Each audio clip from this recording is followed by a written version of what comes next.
La crisis en el Caribe, que se ha prolongado durante meses, ha alcanzado su clímax. Lo que comenzó como una disputa retórica y diplomática entre Venezuela y EU se ha transformado en una movilización militar sin precedentes en el hemisferio occidental. Buques de guerra, submarinos de ataque y miles de infantes de marina están posicionados en la costa venezolana. El silencio estratégico de Washington, combinado con la fuerza acumulada, apunta a una única e inevitable conclusión. La decisión sobre el futuro de Nicolás Maduro ya ha sido tomada. El mundo observa con la respiración contenida, consciente de que la próxima fase de este conflicto puede redefinir la geopolítica de las Américas. La narrativa de esta crisis no es lineal, sino una progresión calculada de presión. Desde el 8 de agosto, cuando la recompensa por la captura de Nicolás Maduro se duplicó a $50 millones, el tablero estratégico cambió.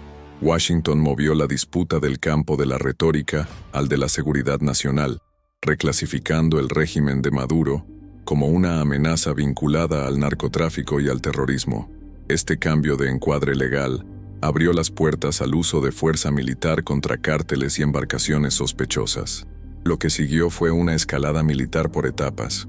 Agosto, demostración de fuerza con el envío inicial de destructores y personal militar. Septiembre, operaciones letales contra embarcaciones sospechosas de tráfico. Octubre, el conflicto es abiertamente tratado como una operación militar contra cárteles apoyados por el gobierno. Noviembre, la acumulación de poder militar alcanza su apogeo, y el presidente de EU afirma públicamente haber tomado una decisión final. Este guión detallado ofrece una reconstrucción completa y analítica, semana por semana, de cómo la presión de EU fue meticulosamente orquestada. No se trata de un documental visual, sino de una narrativa densa y estratégica que exige su total atención. Analizaremos la línea de tiempo de la escalada, la base jurídica que permitió la acción militar, la respuesta defensiva de Maduro con la movilización de milicias y el dilema estratégico que ahora confronta el régimen venezolano. El objetivo es desvelar la historia completa, desde la primera señal de presión hasta el momento en que la decisión final de Washington se vuelve inminente. La crisis en el Caribe es un estudio de caso en presión máxima y escalada gradual. La cronología de los eventos revela una estrategia coordinada de Washington para transformar la disputa política en una amenaza militar existencial para el régimen de Maduro. El punto de inflexión ocurrió el 8 de agosto, con el aumento de la recompensa por la captura de Nicolás Maduro. Este gesto no fue solo financiero, fue una reclasificación estratégica. Washington pasó a tratar a Maduro no como un líder político acusado de fraude electoral, sino como un jefe de organizaciones vinculadas al narcotráfico, como el Tren de Aragua y el Cartel de los Soles. Este cambio de narrativa tuvo un impacto legal y operativo profundo. Base jurídica. La administración ajustó la base legal para encuadrar determinados cárteles latinoamericanos como organizaciones terroristas. Autorización de fuerza.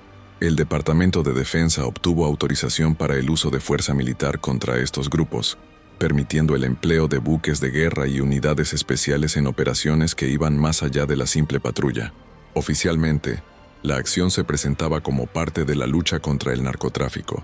Sin embargo, la combinación de clasificar a Maduro como narcotraficante, reforzar esta narrativa legalmente e iniciar un movimiento militar silencioso apuntaba a un despliegue militar mayor y con objetivos políticos claros. En la semana siguiente, la crisis dejó el papel y tomó forma en el mapa.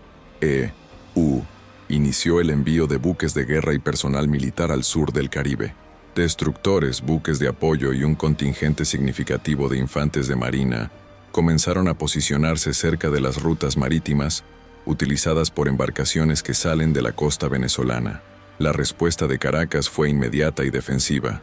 El 18 de agosto, Nicolás Maduro afirmó que EU había cruzado una línea y anunció la movilización de más de 4 millones de integrantes de la milicia venezolana. Este plan especial buscaba dispersar a milicianos armados por todo el territorio, creando un cinturón popular de defensa alrededor del país. Aunque las cifras de la milicia eran cuestionables, El gesto de Maduro tenía un objetivo político claro: disuasión, mostrar que cualquier intervención se transformaría en un conflicto prolongado, involucrando a reservistas y civiles leales al régimen. Consolidación interna, usar la amenaza externa para sostener el régimen frente a las críticas sobre la economía y la legitimidad.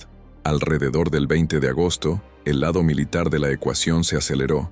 El presidente de EE-UU autorizó el envío de 3 buques de guerra adicionales. Lo que antes era una fuerza de disuasión, se transformó en una verdadera plataforma de operaciones. En pocas semanas, la región pasó a albergar varios buques de combate, un submarino de ataque, miles de militares en estado de alerta. Esta combinación de movimientos creó un escenario de tensión máxima. EE-UU, montando una base avanzada en el Caribe, con el discurso de enfrentar cárteles. Venezuela, convocando a millones de partidarios para jurar lealtad y tomar las armas. Entre ambos, la sensación era que la crisis había salido del terreno diplomático y entrado en una fase donde cualquier error de cálculo podría encender un conflicto directo. Entre el 29 de agosto y principios de septiembre, la crisis dejó de ser una demostración de fuerza y pasó al uso real de poder militar. La flota estadounidense, compuesta por alrededor de 7 buques de guerra y un submarino de ataque, sumando más de 4.500 militares, parecía desproporcionada para el simple combate al narcotráfico. La pregunta que circulaba en la prensa era: ¿por qué usar una fuerza de ese tamaño tan cerca de Venezuela? La respuesta, según analistas, era clara. El objetivo era desestabilizar a Maduro y provocar una fisura dentro del régimen. En este clima, llegó el primer golpe. 2 de septiembre, el gobierno de EE-UU anunció que sus fuerzas navales habían hundido una embarcación sospechosa de tráfico de drogas vinculada al régimen de Maduro. Impacto. Este fue el primer uso letal de fuerza militar, un punto de inflexión que confirmó que la operación iba más allá de la retórica. A partir de ese momento, el conflicto potencial dejó de ser hipotético para volverse autorreferencial. Ambas partes sabían que el otro lado estaba operando con intenciones que iban más allá de las declaraciones públicas, iniciando la escalada que nos trae al momento actual. La presión militar y legal de EE-UU colocó al régimen de Nicolás Maduro en un dilema estratégico insostenible. Con cada movimiento de Washington, Caracas se veía obligada a reaccionar, consumiendo recursos y exponiendo vulnerabilidades. La estrategia de presión máxima de Washington no se limitó a la presencia naval. Fue diseñada para crear un efecto desestabilizador en 3 frentes. 1. Militar. La presencia constante de una flota de guerra avanzada en la costa venezolana obligó al régimen a desviar recursos escasos hacia la defensa costera y la movilización de milicias, drenando el presupuesto en un momento de profunda crisis económica. 2. Legal, financiera. La reclasificación de Maduro como narcotraficante y la recompensa de $50 millones crearon un incentivo financiero para la traición interna. El mensaje era claro: la lealtad a Maduro tenía un precio, y la deserción era lucrativa. 3. Psicológica. La serie de operaciones letales contra embarcaciones sospechosas y la proximidad de la flota estadounidense crearon un clima de asedio e inminencia, corroyendo la moral de las Fuerzas Armadas Nacionales Bolivarianas, FANB, y fomentando la deserción de oficiales. Cada semana, la presión aumentaba. El gobierno venezolano, aunque mantenía la retórica de resistencia, se veía obligado a operar en un estado de alerta permanente, lo cual es insostenible a largo plazo. El apogeo de esta escalada ocurrió en noviembre, cuando el presidente de EE-UU, Donald Trump, afirmó públicamente que ya había tomado una decisión sobre Nicolás Maduro. La combinación de factores es crucial. Fuerza acumulada, meses de movilización militar en el Caribe, garantizaron que la capacidad de intervención estuviera en su punto máximo. Silencio estratégico. La falta de detalles sobre la decisión final creó un vacío de información llenado por la especulación y el miedo en el lado venezolano. Declaraciones de asesores, fuentes cercanas a la Casa Blanca y analistas militares apuntan a la misma conclusión. La decisión implica la probable retirada de Maduro del poder. El silencio de Trump no es debilidad, sino una herramienta de guerra psicológica. La incertidumbre sobre el cómo y el cuándo de la acción final es, en sí misma, una forma de presión que acelera la desintegración interna del régimen. La decisión ya ha sido tomada. Lo que queda es la ejecución. La crisis en el Caribe, impulsada por la presión máxima de UNTA, tiene consecuencias que se extienden mucho más allá de las fronteras de Venezuela, afectando la seguridad regional y la estabilidad global. La movilización militar de UNTA en el Caribe es una reafirmación de la doctrina Monroe en el siglo XXI, pero con un ropaje de combate al narcotráfico. El mensaje para potencias externas, como Rusia, China e Irán, que mantienen lazos con Caracas, es claro: el hemisferio occidental sigue siendo la esfera de influencia primaria de Washington. Sin embargo, la crisis también expone la fragilidad de la seguridad regional. Colombia, principal aliado de y otros países del Caribe, están en estado de alerta, conscientes de que cualquier error de cálculo puede transformar la región en un teatro de guerra. La crisis obliga a estos países a reevaluar sus políticas de seguridad y a depender aún más de la protección estadounidense. Con la decisión de Trump ya tomada, el foco se mueve hacia la ejecución. Analistas militares prevén que la retirada de Maduro del poder puede ocurrir a través de una de las siguientes vías, o una combinación de ellas: acción quirúrgica, decapitación, un ataque de precisión, posiblemente por fuerzas especiales o drones, dirigido al liderazgo del régimen. La flota naval y el submarino de ataque actuarían como fuerza de apoyo y disuasión contra cualquier reacción militar venezolana. Bloqueo naval total, un cerco completo a la costa venezolana para estrangular económicamente al régimen, impidiendo la entrada de suministros y la salida de petróleo. La fuerza naval acumulada es ideal para esta misión. Apoyo a una insurrección interna. La presión militar externa y el incentivo financiero a la traición pueden precipitar una revuelta dentro de la FARC, con el apoyo logístico y de inteligencia de El riesgo de un conflicto prolongado y de una guerra de guerrillas urbana es real, dada la movilización de las milicias por Maduro. La estrategia de Washington será, por lo tanto, buscar una solución rápida y decisiva que minimice la resistencia y evite un baño de sangre.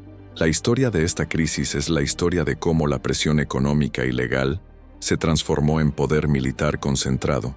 La narrativa de un conflicto inminente en el Caribe ya no es una especulación, sino la realidad estratégica que se dibuja en el mapa. El mundo espera el desenlace de esta crisis, que determinará no solo el futuro de Venezuela, sino la validez de la hegemonía estadounidense en el siglo XXI. La crisis en Venezuela y la movilización militar de en el Caribe no son solo un evento aislado, son un síntoma de la redefinición del orden global y de la prueba final de la doctrina Monroe. La decisión de encuadrar a Maduro como narcotraficante y al régimen como partidario de organizaciones terroristas es la llave de oro que Washington utilizó para justificar la acción militar. En el derecho internacional, la lucha contra el terrorismo y el narcotráfico ofrece una base legal más sólida para la intervención que la simple promoción de la democracia o la protección de los derechos humanos. Implicación: al usar esta justificación, logra sortear las críticas de intervencionismo clásico y alinear la acción con la seguridad nacional, haciendo que la intervención sea más aceptable para la opinión pública interna y para los aliados. La movilización de 4 millones de milicianos por Maduro es su principal apuesta en la guerra asimétrica. El régimen sabe que no puede ganar una confrontación naval o aérea directa contra Su estrategia es transformar la intervención en un conflicto de desgaste, donde la ocupación del territorio se vuelve insostenible debido a la resistencia civil armada. Desafío para la presencia de milicianos armados y leales al régimen en áreas urbanas y rurales transforma la potencial intervención en una compleja operación de contrainsurgencia, con alto riesgo de bajas civiles y militares, lo que puede socavar el apoyo internacional e interno a la operación. La doctrina Monroe, que prohíbe la intervención de potencias externas en el hemisferio occidental, está siendo reafirmada por la fuerza. La crisis en Venezuela es una advertencia para Rusia, China e Irán de que Washington no tolerará la creación de bases militares o puestos avanzados de amenaza en su esfera de influencia. La presencia de la flota de guerra estadounidense es la materialización de la doctrina Monroe. El costo de esta reafirmación es la escalada militar y el riesgo de un conflicto directo.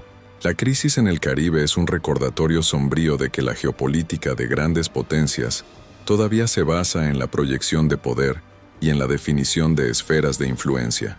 El desenlace de esta crisis no será solo el fin de un régimen, sino la redefinición del poder estadounidense en el hemisferio occidental. La crisis en Venezuela y la inminencia de una acción militar tienen profundas ramificaciones económicas que afectan el mercado global de energía y las finanzas internacionales. Venezuela posee las mayores reservas de petróleo del mundo. Cualquier inestabilidad o intervención militar tiene un impacto inmediato y dramático en el mercado global de energía. Escenario de intervención. Una acción militar rápida y exitosa podría, teóricamente, estabilizar el mercado a largo plazo, pero el riesgo de interrupción de la producción y exportación de petróleo venezolano a corto plazo es alto, lo que llevaría a un aumento inmediato de los precios del petróleo. Escenario de conflicto prolongado. Una guerra de guerrillas o un conflicto prolongado causaría una paralización total de la industria petrolera venezolana, resultando en un shock de oferta global y una crisis energética. La crisis humanitaria en Venezuela, con millones de refugiados y una economía en colapso, es el telón de fondo para la acción militar. La intervención, si ocurre, tendrá un costo humano y financiero inmenso. Costo de la estabilidad, y sus aliados tendrán que asumir el costo de la reconstrucción de un país devastado, además de gestionar la crisis de refugiados. La decisión de Trump, por lo tanto, no es solo militar, sino un compromiso financiero a largo plazo con la estabilidad regional. La crisis en el Caribe es un complejo nudo de geopolítica, derecho internacional, poder militar y economía. La decisión final de Washington es el punto de inflexión que determinará si la crisis se resolverá rápidamente o si se transformará en un conflicto prolongado con ramificaciones globales.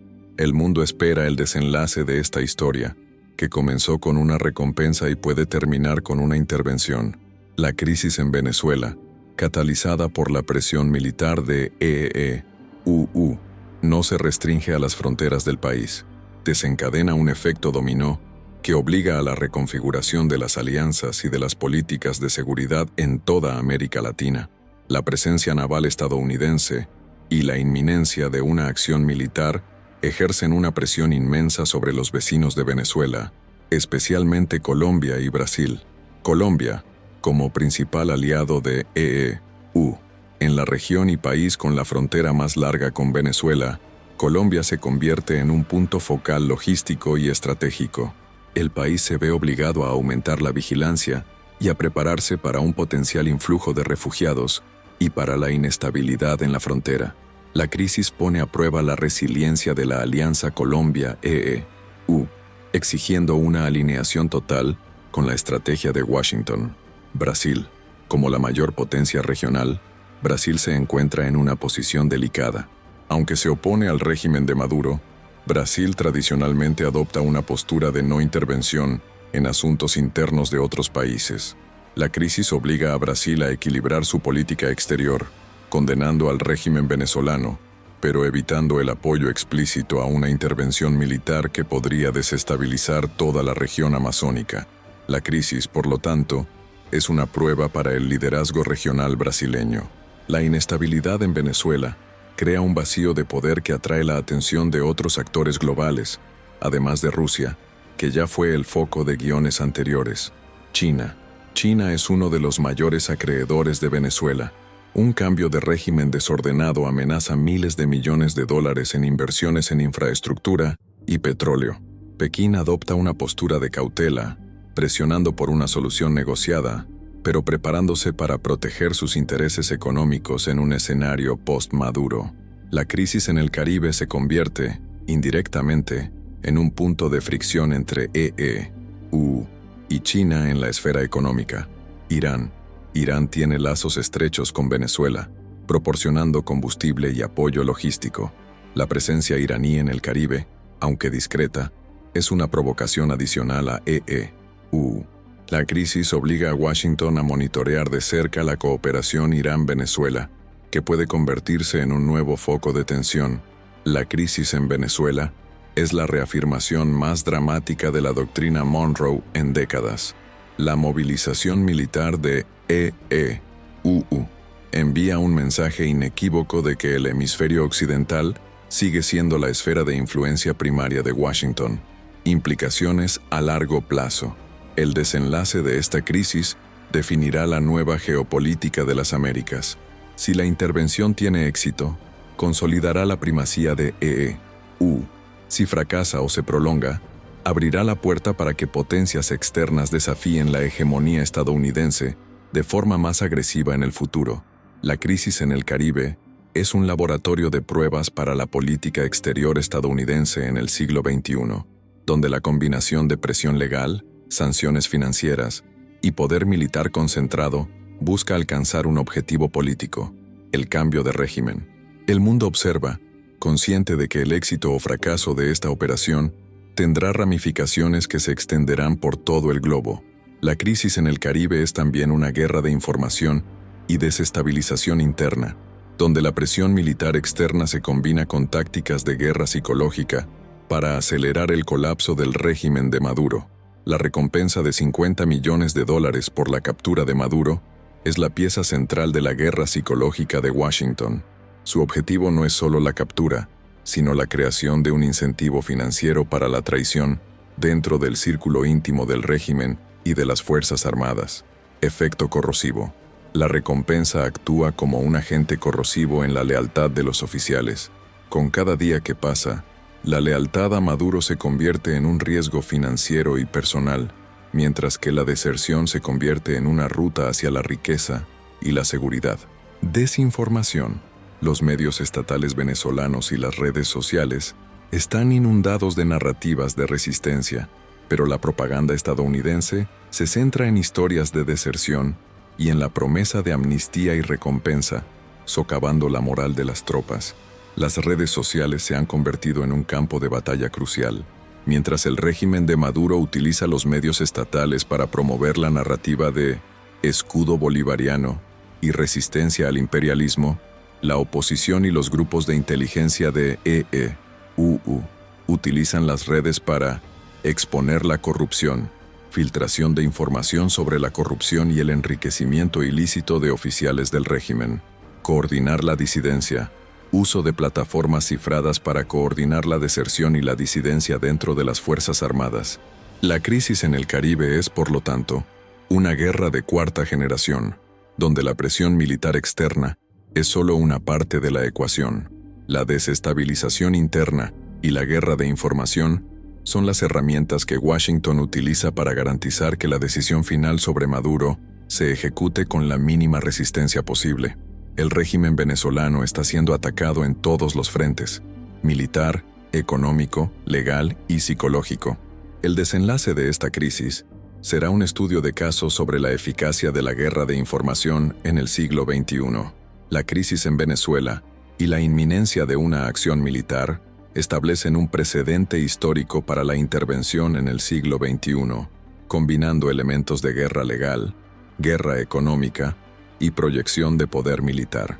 La estrategia de Washington de encuadrar a Maduro como narcotraficante y al régimen como partidario de terrorismo crea una doctrina de la intervención legal.